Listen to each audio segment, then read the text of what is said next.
किस पार्टी को सपोर्ट करते हो आप? ऐसा मैं हकीकत देखा बीजेपी करता हूँ। अच्छा, अभी बीजेपी ने एक मंत्री ने विजय शाह ने सोफिया कुरैशी को आतंकवादियों की बहन बोला, वो सही बोला गलत बोला? वो सही बोला। हाँ सर, ये कैसे सही बोला? ये एक उग्रवादी किस्म के लोग हैं ये। बाबा साहब की मूर्ति नहीं लगने दी जा रही, जिन्होंने संविधान को रचा, हाँ। जो कानून मंत्री रहे, उनकी अगर जो प्रतिमा नहीं लगने दी जाएगी तो आप सोच सकते हैं कि एक धड़ा जो वकीलों का था, हाँ। वो बकायदा कहता है कि हम बाबा साहब की मूर्ति तोड़ देंगे। सबसे पहले उन लोगों के ऊपर पर्चा दर्ज होना चाहिए देशद्रोही का। सबसे वो नहीं चाहते कि आज के टाइम में हमारे लोग जो है आगे आए। उनको आज डर लगता है संविधान से, और जो आज डर है तो जो मनुवादी सोच के लोग हैं उनको डर है। आज के टाइम में जय भीम कहने में भी इनको, अगर जो हम जय भीम कहते हैं तब इनको डर लगता है। आप विधान ये ऐसी सोच के लोग हैं जो गोडसे को मानने वाले लोग हैं ये। अच्छा, वो कोई मामूली आदमी नहीं था, वो 9 बार का विधायक है। हाँ। और 9 बार के विधायक का मतलब 45 साल से विधानसभा में बैठता है। उस व्यक्ति ने जानबूझकर जो उसके मन में है, जो उनके मस्तिष्क में है, जो उनके दिल में है, वही बात उसने बोली है। बोलने में करने में बड़ा फर्क है। आज के टाइम में सिर्फ एक दिखावा है। हाँ। मैं आपको क्लियर बात बताऊंगा, आज सुबह से लेकर शाम तक सिर्फ चैनल पे एक ही चेहरा चलता है, मोदी मोदी मोदी। आज कोई शिक्षा पे बात नहीं कर रहा, आज कोई रोजगार पे बात नहीं कर रहा है। संविधान हमारे सबसे ऊपर है, सर्वोपरि है, जो सबको एक जोड़ के रखता है। और जोड़ने के उपाय वही है जनगणना। लेकिन संविधान के अनुसार हमारे ऊपर कोई हाथ नहीं उठाता है। लेकिन जिस दिन हम उसमें चले जाएंगे मनुस्मृति में, तो उस तो भगवान के भरोसे, राम भरोसे नहीं होगा, कर्म के भरोसे होगा। जैसे राजस्थान कोर्ट के अंदर मनु महाराज की मूर्ति लगी है, तो वो नहीं लगनी चाहिए, वो हटनी चाहिए। और उसके बाद उसके बराबर उसके साथ ही बाबा साहब की प्रतिमा जरूर लगनी चाहिए। हर कोर्ट के अंदर लगनी चाहिए, हर हॉस्पिटल के अंदर लगनी चाहिए। कि जातिवाद बड़ा ही कब से है, जब से मनुस्मृति लागू हुई थी, जब से मनुवाद के जो लोग थे, जो ऐसे सोच के लोग थे, उन्होंने इस जाति को पैदा करा। अच्छा, किसी ने कोई जाति नहीं बना, जाति बनाने वाले भी यही लोग हैं जो आज मनुस्मृति चाहते हैं कि मनुस्मृति लागू हो। और कांग्रेस के टाइम में कभी किसी को बेघर नहीं किया गया। जैसे आज आप चंडीगढ़ के अंदर 4 नंबर कॉलोनी ले लो, संजय कॉलोनी ले लो, 25 सेक्टर कॉलोनी ले लो, और ऐसी बहुत सी कॉलोनियां जो आज बीजेपी के राज में उनको उजाड़ दिया गया, जिनके पास बकायदा सारे प्रूफ हैं, गुट्ठा पर्ची, सर्वे पर्ची, जो कुछ चाहिए, वोटर लिस्ट, वोट में उनके लिस्ट में उनके बकायदा नाम है। आवाज उठाई कि भाई जितनी चंडीगढ़ के अंदर कॉलोनियां उनको मालकाना हक मिले। पर कहीं ना कहीं जो इनकी नीयत है, जो केंद्र में बैठी बीजेपी है, उन्होंने नहीं चाहा कि चंडीगढ़ की कॉलोनी वालों को मालकाना हक मिले। उस वक्त सरकार और सरकार की पॉलिसियों को बनाने वाले यही लोग थे। ठीक है। देखिए, यदि ये लोग चाहते तो ये उसी वक्त मालिकाना हक दे। उत्तर प्रदेश के अंदर हमारी पार्टी को 4 बार मौका मिला पूरे प्रदेश को संभालने का। माननीय बहन कुमारी मायावती जी के नेतृत्व में उत्तर प्रदेश के अंदर बहुजन समाज पार्टी की सरकार बनी, और बहन जी ने वहां पे 1,25,000 मकान मान्यवर काशीराम जी के नाम से, काशीराम आवासीय योजना के तहत 1,25,000 मकान, 2-2 कमरे के मकान बनाकर उन जरूरतमंद लोगों को दिए जिनको जरूरत थी, उसमें कुछ लोगों को, और समान न्याय व्यवस्था में आस्था रखने वाले लोगों को जब जब मौका मिलेगा, जब मौका मिला तो बहुत अच्छा किया गया है। लेकिन ये सांप्रदायिक ताकतें जो ये नहीं चाहती। इस समय हम मौजूद हैं रामदरबार, और रामदरबार यहाँ पर हमारे साथ कुछ हमारे बुजुर्ग सीनियर सिटीजन और कुछ राजनीतिक दलों से और कुछ सोशल वर्कर हमारे साथ जुड़ चुके हैं। तो आज कुछ मुद्दे रहेंगे देश के और कुछ चंडीगढ़ के बारे में। तो सबसे पहले हम शुरुआत करते हैं। सर नमस्कार जी। सर पहले का नाम क्या आपका? BN तिवारी। अच्छा, तो सर मैं एक चीज पूछना चाहूंगा, इस देश के अंदर जैसे अभी जाति जनगणना की अभी मोदी जी ने अभी अनाउंसमेंट की है, वो सही है या गलत है? ये आज से जाति जनगणना के लिए मांग नहीं की जा रही है सिर्फ मोदी जी से। पूरे हमें जब ये पार्टीबाजी के नाम लेते हैं तो वहां पर हमारी एक बू आती है। हर जनता का है कि हम एक बराबर हों। जो संविधान बना है तो सबके लिए बना हुआ है। संविधान हमारे सबसे ऊपर है, सर्वोपरि है, जो सबको एक जोड़ के रखता है। और जोड़ने के उपाय वही है जनगणना। एक छोटे तबके का, मैं खुद ब्राह्मण जाति से बिलोंग करता हूँ। ठीक है। लेकिन हम जिस दिन बाहर निकला जी। तो उस दिन मैं ये संदेश लेकर के चला जो हर जगह कोई भी पानी पिलाया, कोई भी खाना खिलाया, किसी होटल में कहा, कोई जनानी के साथ में पानी दी तो भी लिए, जेंट्स दिए तब भी लिए। तो इस कदर हमारे देश के हम सब गुलाब हैं। और गुलाब जब भी बन सकते हैं जब समानता आएगी। अब बराबरी जब होगा कि जनगणना होगा, हमारे जाति अनुच्छेद खत्म होगी कि सभी आदमी को उत्थान जब होगा कि ये आदमी कम से जा रहा है, इसके ऊपर गति नहीं हो रही है, तो जनगणना के अनुसार से भी जितना भागीदारी उतनी ही हक बनेगी। आपने कहा कि इसकी मांग तो काफी समय से पहले से हो रही है, पहले से ही। लेकिन अभी भाजपा के लोग ये कहते हैं कि मोदी जी ने इसकी अनाउंसमेंट कर कर इस देश को जोड़ने का काम किया। ये मोदी जी बल्कि ये जोड़ने का काम नहीं कहे, पूरे जनता को लेके कहें, ये सब जनता की मांग है। अच्छा। जनता कोई ना, हम कहते हैं ना कांग्रेस का, ना बीजेपी का, ना और पार्टी का, ये जनता कहती है कि हम एक भाई भाई हैं। हमें जो है सो संविधान बना करके दिया गया कि कभी उत्थान होगा कि इसको मंदिर समझो। वो मंदिर तो है राम मंदिर, मैं तो खुद ब्राह्मणों में राम को मानता हूँ और आज भी राम के मानूंगा। वो हमारे संस्कार बनाने के लिए वो बना हुआ है राम मंदिर या वाल्मीकि मंदिर या कोई भी धर्म का मंदिर मस्जिद है। वो हमारी आस्था का मैटर है, आस्था हमारी अलग चीज है। अच्छा, अभी एक ठाकुर साहब से मेरी बात चल रही थी, वो कहते हैं जी संविधान खत्म हो जाना चाहिए और मनुस्मृति लागू होनी चाहिए। इसके ऊपर शर्मा जी आपका क्या कहना है? इस पर ये जो ऐसे सोच वाले से हमारा देश क्या विदेश में भी हमारा नाम जो था वो भी खत्म हो जाएगा। क्योंकि बाबा साहब आज जो ये चुन के सभी रसिक लोग, सभी ज्ञानी लोग ये जो बनाए मुद्दा कि आज कोई भी किसी के साथ कुछ बिगड़ता है, झगड़ा होता है, लड़ाई होता है। आज हम बुजुर्ग हैं, लाखों रुपए लेके चलते हैं, लेकिन संविधान के अनुसार हमारे ऊपर कोई हाथ नहीं उठाता है। लेकिन जिस दिन हम उसमें चले जाएंगे मनुस्मृति में, तो उस तो भगवान के भरोसे, राम भरोसे नहीं होगा, कर्म के भरोसे होगा। संविधान को ऊपर मानते हैं मनुस्मृति को? संविधान को ऊपर मानते हैं। लेकिन अभी ठाकुर साहब कहते थे कि संविधान को खत्म हो जाना चाहिए और मनुस्मृति लागू होनी चाहिए, क्योंकि इस देश के अंदर उसके अपने विचार हैं। वो कहता है कि जी मनुस्मृति जैसा तो हमारा कुछ है ही नहीं, मनुस्मृति आएगी तो इस देश को तरक्की मिलेगी। तरक्की तो भाईचारा से मिलेगी। जाति जनगणना होकर सबको बराबर दिया जाएगा, चाहे एससी कैटेगरी का हो या जनरल कैटेगरी का हो, सब एक बराबर होंगी, सबके धन बराबर होगी, सब पढ़े IAS, सब कोई अच्छे पढ़ाई करेंगे, तभी जाकर के हमारी उत्थान होगी ना। हम ये नहीं उत्थान हो सकती है जो कोई को रोटी खाने सूखी रोटी खाए और कोई जो है सोने के चम्मच से खाए, ऐसा नहीं होगा। ऐसा ये मनुस्मृति बताता है।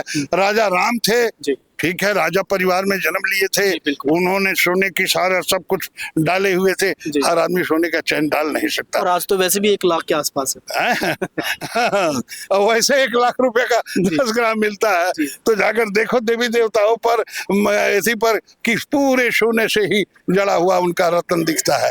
तो वैसे सबको बराबर करना है, ये हमारा संविधान। तो शर्मा जी, सिंह साहब आप आगे आएंगे थोड़ा प्लीज। तो मैं अब थोड़े हमारे साथ हमारे बुजुर्ग सिंह साहब हैं। तो एक मुद्दा चल रहा है देश के अंदर कि मध्य प्रदेश के अंदर हाई कोर्ट के अंदर कि बाबा साहब की प्रतिमा लगे या ना लगे।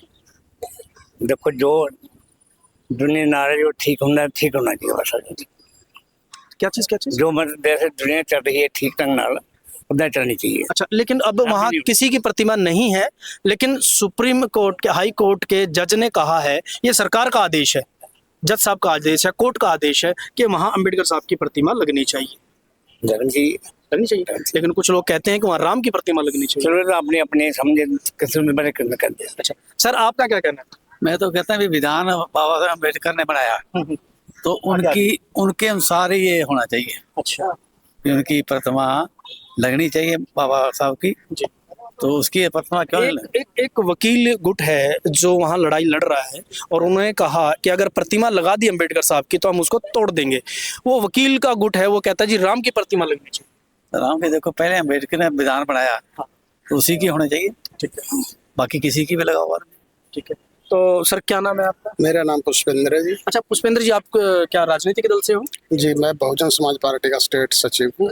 अच्छा, राज्य सचिव हूँ चंडीगढ़ प्रदेश से। तो ये जो अभी अंबेडकर साहब की प्रतिमा के ऊपर विवाद चल रहा है, वो सही है, गलत है, संविधान या राम? देखिए, मैं एक बात कहना चाहूंगा आपको कि सर्वोपरि तो संविधान है। संविधान की खूबसूरती है कि वो हमें अभिव्यक्ति की आजादी देता है, अपने विचार किसी भी खुले मंच पे अपने विचारों को रखने की आजादी देता है जी। तो इस हिसाब से कि जो बाबा साहब की जो प्रतिमा वहाँ लगनी चाहिए, क्योंकि बाबा साहब की प्रतिमा सुप्रीम कोर्ट में भी लगी है, माननीय सुप्रीम कोर्ट के प्रांगण में लगी हुई है जी। और बाबा साहब की प्रतिमा पार्लियामेंट संसद, पुराना जो हमारा संसद भवन है उसके अंदर भी लगी हुई थी।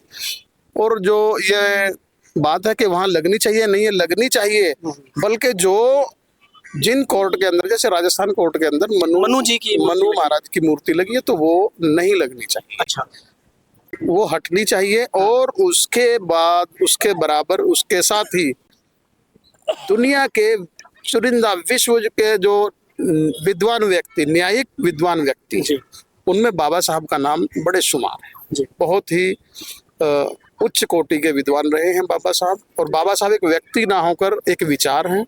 बाबा साहब की प्रतिमा जरूर लगनी चाहिए, हर कोर्ट के अंदर लगनी चाहिए, हर हॉस्पिटल के अंदर लगनी चाहिए, हर उस जगह लगनी चाहिए जहाँ क्यों लगा मंतव्य। क्योंकि ऐसा क्या है? क्योंकि कुछ लोगों के विचार है कि क्या है अम्बेडकर साहब। देखिए साहब, मैं फिर से बताना चाहूंगा, बाबा साहब ने सबसे बड़ी बात तो ये कि समानता का, बराबरी का दर्जा जो मिला है वो बाबा साहब के संविधान से मिला है।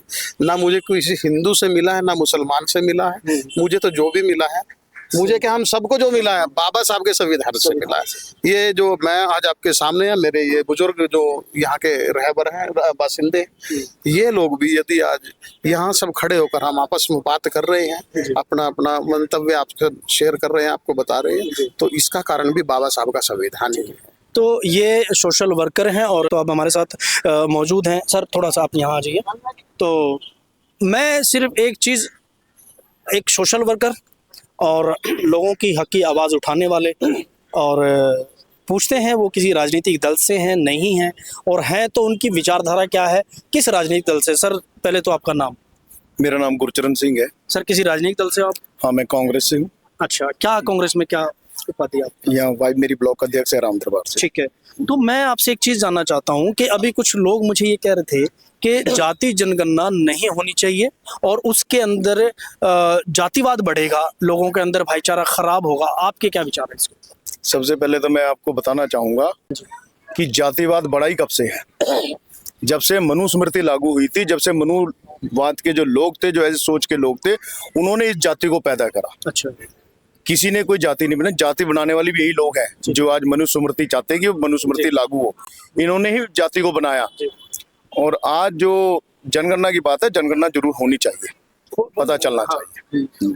अच्छा, तो अब जैसे कि कुछ ऐसे मुद्दे हैं, चाहे हम शहर की बात करें, शहर के अंदर आप कांग्रेस पार्टी से हैं, शायद मैं समझता हूं कि काफ़ी लोग शायद कांग्रेस पार्टी से ही हैं। तो अभी कांग्रेस पार्टी की सरकार रही है 10 साल से पहले, ठीक है जी, और अभी तो मनीष तिवारी जी आपके कांग्रेस से ही हैं।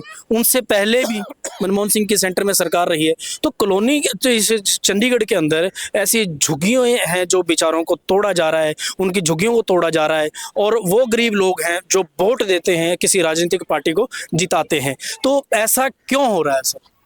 मैं आपको एक बात जरूर बताऊंगा कि चंडीगढ़ के अंदर जितनी भी कॉलोनियां जी, वो सिर्फ और सिर्फ कांग्रेस की बनाई हुई कॉलोनी है। अच्छा, और कांग्रेस के टाइम में कभी किसी को बेघर नहीं किया गया जी। जैसे आज आप चंडीगढ़ के अंदर 4 नंबर कॉलोनी ले लो जी, संजय कॉलोनी ले लो, 25 सेक्टर की कॉलोनी ले लो, और ऐसी बहुत सी कॉलोनियां जो आज बीजेपी के राज में उनको उजाड़ दिया गया, जिनके पास बकायदा सारे प्रूफ हैं, गुट्ठा पर्ची, सर्वे पर्ची, जो कुछ चाहिए, वोटर लिस्ट, वोट में उनके लिस्ट में उनके बकायदा नाम है। लेकिन अभी तो शहर के अंदर आपकी सरकार है, क्यों तोड़ने दे रहे हो आप लोग? शहर में सरकार हमारी है, पर केंद्र में तो बीजेपी बैठी है।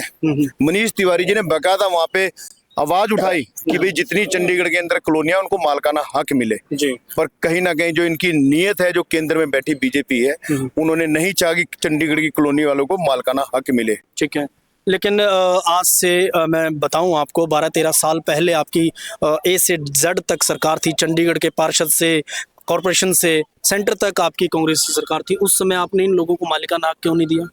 उस टाइम भी चल रहा था मालिकाना हक, उसके टाइम में सारी कॉलोनियां जो बनी है, उस टाइम ही बनी है कॉलोनियां जी सारी। तो क्या कहना सर आपने? मेरा कहना है सर, देखिए मैं ज्यादा बड़ी बात ना कहे, सिर्फ राम दरबार की बात करता हूँ।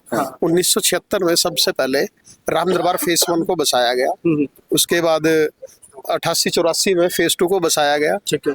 और 2010 में ये पास में ही हाउसिंग बोर्ड के मकान दिए गए इन्हें जी तो ये देने वाला जो भी सिस्टम था, जो तंत्र था, वो था उस वक्त कांग्रेस जी की सरकार थी जी जब राम दरबार को बसाया गया। जगन्नाथ कौशल यहाँ के पूर्व एमपी हुआ करते थे।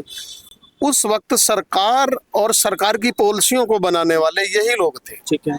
देखिए, यदि ये लोग चाहते तो ये उसी वक्त मालिकाना हक दे देते। मालिकाना हक के ऊपर मैं एक बात बताना आपसे, एक बात शेयर करना चाहूंगा सभी से यहाँ। जी जी उत्तर प्रदेश के अंदर हमारी पार्टी को 4-4 बार मौका मिला अच्छा। पूरे प्रदेश को संभालने का। ठीक है। माननीय बहन कुमारी मायावती जी के नेतृत्व में जी उत्तर प्रदेश के अंदर बहुजन समाज पार्टी की सरकार बनी और बहन जी ने वहां पे 1,25,000 मकान मान्यवर काशीराम जी के नाम से जी। काशीराम आवासीय योजना के तहत 1,25,000 मकान 2-2 कमरे के मकान बनाकर ठीक है। उन जरूरतमंद लोगों को दिए जिनको जरूरत थी। उसके अंदर कोई जाति नहीं देखी गई, ठीक है। उसके अंदर ब्राह्मण्स को भी मिला, उसके अंदर जाट को भी मिला, उसके अंदर सिख को भी मिला, उसके अंदर SC कैटेगरी को मिला, BC को भी मिला, उनको सभी को दिया गया और वो फ्री ऑफ कॉस्ट बाकायदा रजिस्ट्री करा के दिया गया। दूसरी बात मैं कहना चाहता हूँ कि जैसे चंडीगढ़ के अंदर जी लाल डोरा लाल डोरा सीमा तय की गई है,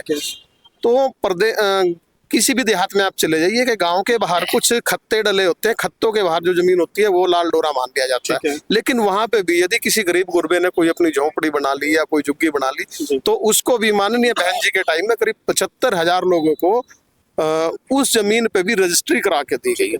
और माननीय बहन जी के जो कार्य थे मैं वो भी बता दूं जी कि 24 नए जिले बनाए जी और 80,000 लोगों को। लेकिन सर आज तो सभी जिलों के नाम बदले जा रहे हैं ना। सर देखिए, ये वही मानसिकता जो है जिन लोगों की, वो मानसिकता है जो ये सांप्रदायिक लोग हैं, इनकी मानसिकता है कि ये नहीं चाहते। इन्होंने कुछ मुद्दे ऐसे खड़े कर दिए, मसलन जिस दिन बाबा साहब का परिनिर्वाण दिवस होता है तो उस दिन इन्होंने एक शौर्य दिवस अयोध्या में मना दिया और अभी भी ऐसी बहुत सारी बातें हैं।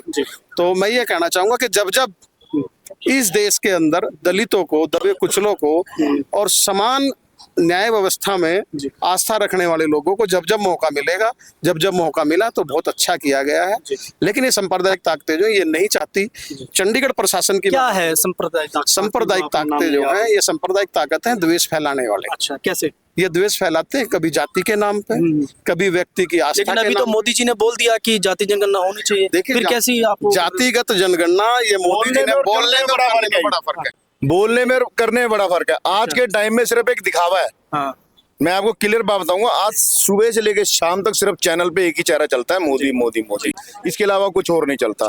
आज असल में जो चीज है वो, आज कोई शिक्षा पे बात नहीं कर रहा, आज कोई रोजगार पे बात नहीं कर रहा है, आज कोई अपना रोजगार मोदी जी दे रहे हैं। आप कैसे चैलेंज कर रहे हैं? कैसे आप चैलेंज कर सकते हैं कि जहाँ जहाँ झुग्गी है वहाँ पक्का मकान है। 2 करोड़ नौकरी साल की कहा था। करके खेलते थे वहां से। हाँ जी, हाँ जी, क्या कह रहे हैं? पाकिस्तान में फुटबॉल खेलते थे, सिर काट के और लिंग भी काट देते थे। आप दिखाओ, जब मोदी आया आप काट के दिखाए बहन कोई। हाँ जी हाँ जी। एक्चुअली क्या है कि संविधान के बीच में जो भी चाहना चाहते हैं। एक्चुअली मैं विदेश का आदमी हूँ, विदेश में रहता था, अभी इंडिया में आया हूँ। इंडिया कहाँ रहते थे आप? पहले ऑस्ट्रेलिया रहता था, अभी ऑस्ट्रेलिया। हाँ, अरे वाह, इंडिया देखो हमारे चैनल के ऊपर इंटरनेशनल भी हमारे साथ जुड़ चुके हैं। तो sir international for me Indian. हाँ ओके, मेरा वेस्ट बंगाल का रहने वाला हूँ। Okay okay. यहाँ हमारा तो क्या कहना आपका? यहाँ थोड़ा मैं पीछे, ये कहता थोड़ा हूँ पीछे, कि थोड़ा पीछे, थोड़ा पीछे। मेरा कहने का मतलब है हाँ कि जो संविधान का कहने के अनुसार चल रहा है, जो संविधान की ये कहता है ये करना है, वो करना, इससे सिर्फ फालतू में ढकोसला है। अच्छा, संविधान ढकोसला है? हाँ? संविधान ढकोसला नहीं है, इंसान का इंसानियत का ढकोसला है। अच्छा, किस पार्टी को सपोर्ट करते हो आप?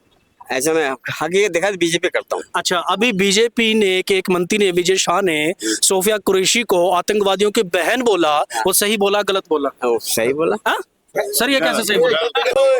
ये ना मानसिकता है। मैं आपको एक बताऊं, सोच गलत है। इनकी सोच गलत है।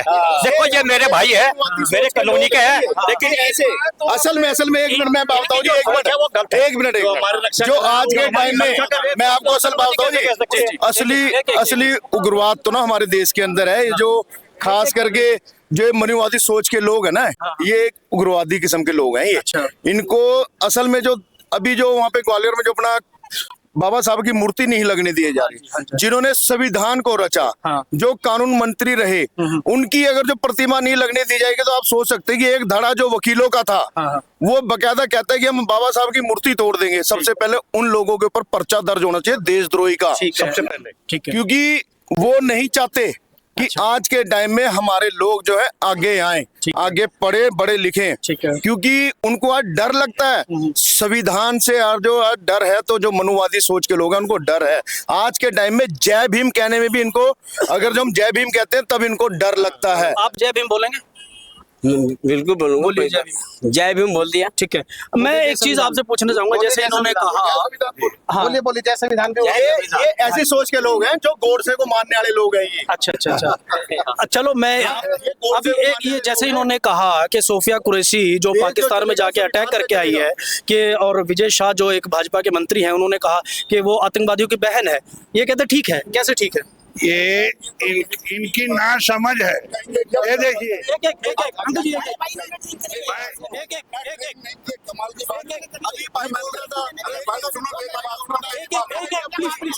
सर एक अब एक से बात करेंगे, सारे मुद्दों पे बात करेंगे। अब मेरी बात सुनो। हमारे राम दरबार में यहाँ से जब से ये बसा है, जब से दुबात हो रही है, समझे, 1976 से ही बसा है। यहाँ इंसान को इंसान नहीं समझ रहे।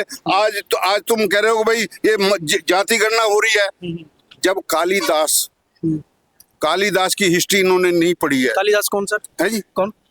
विश्व प्रसिद्ध महाकवि कालिदास था। वो अनपढ़ आदमी था। एक बहुत लंबी स्टोरी है ये, समझिए। नहीं, चंडीगढ़ का बंदा नहीं था, समझिए। जिनकी ये हिस्ट्री है, जिनकी ये हिस्ट्री है, जो जाति गणना की बात कर रहे हैं। एक सवाल ले लूं? मैं सोफिया कुरैशी के ऊपर, जैसे अभी इन्होंने कहा कि वो आतंकवादियों की बहन है, इन्होंने कहा हाँ ठीक है, तो कैसे? ये मेरे को लगता है इनकी नासमझ है। अच्छा। क्योंकि ये जल्दीबाजी में बोल गए। अगर दिल से इनसे पूछा जाएगा, या वो आ गए हैं ऑस्ट्रेलिया से, ये उनको ये पता नहीं ये क्या बोल गई है वो। अगर ये दिल से, आप अगर हम लोग या कोई उनको सही से समझाया जाए तो कभी नहीं कहेंगे जो जबान से उनकी गलत निकल गई, लेकिन उस तरह का बंदा नहीं है। लेकिन उनको ना समझ में उन्होंने बोले हैं। बिल्कुल से सोचे, मतलब जो दिल में होता है। सबसे पहले अभी एक बंदा घूम रहा था, अभी एक बंदा बोला, असल में देखिए, लोग कहते हैं ना कि ज्यादा उम्र के हो जाते हैं तो बचपना आ जाती है। तो मेरे को लगता है उनको ज्यादा उम्र होने से उनकी बचपना आ गई। देखिए ऐसा है, उनसे कुछ कर्नल सोफिया कुरैशी, वो बताएंगे कर्नल सोफिया कुरैशी जी जो हैं, उनको मानेंगे, वो कर्नल सोफिया कुरैशी जी जो हैं, वो इस देश की बेटी है, इस देश की बहन है। वो उस फैमिली को बिलोंग करती है जिनकी पिछली 3 पीढ़ियां भारतीय सेना में अपनी सेवाएं दे रहे हैं। और उस परिवार से बिलोंग करने के उनके खुद के पति, उनके जीवन संगी जो हैं, जीवन साथी जो हैं उनके, वो भी भारतीय सशस्त्र सेना में हैं। और उनको बदनाम करने वाला, उनके खिलाफ ये वक्तव्य देने वाला वो कोई मामूली आदमी नहीं था। वो 9 बार का विधायक है। और 9 बार के विधायक का मतलब 45 साल से विधानसभा में बैठता है। उस व्यक्ति ने जानबूझकर जो उसके मन में है, जो उनके मस्तिष्क में है, जो उनके दिल में है, वही बात उसने बोली है। नहीं तो हमारी बड़ी बहन है सोफिया कुरैशी। लेकिन एक दूसरी है जो हमारी कैप्टन थी, व्योमिका सिंह को भी भाजपा के मंत्री ने बोला वो चमारी है। देखिए, यही तो मैं सांप्रदायिक ताकतें बोल रहा था, ये वही सांप्रदायिक लोग हैं। इन लोगों ने राजनीतिक सत्ता पे कब्जा पाने के लिए, क्योंकि मास्टर की जो है वो राजनीति है, सत्ता है, तो इस देश को चलाने के लिए जिस चीज की जरूरत है वो राजनीतिक सत्ता है। सत्ता में बैठे हुए लोग नहीं चाहते कि गरीब गुरबे या दबे कुचले लोगों को बराबरी का हक मिले। तो इस वजह से वो अब जाति के अंदर आपदा में अवसर तलाशने वाले ये लोग हैं। किसी को मुसीबत पड़ती है और ये अपना उल्लू सीधा करने वाले।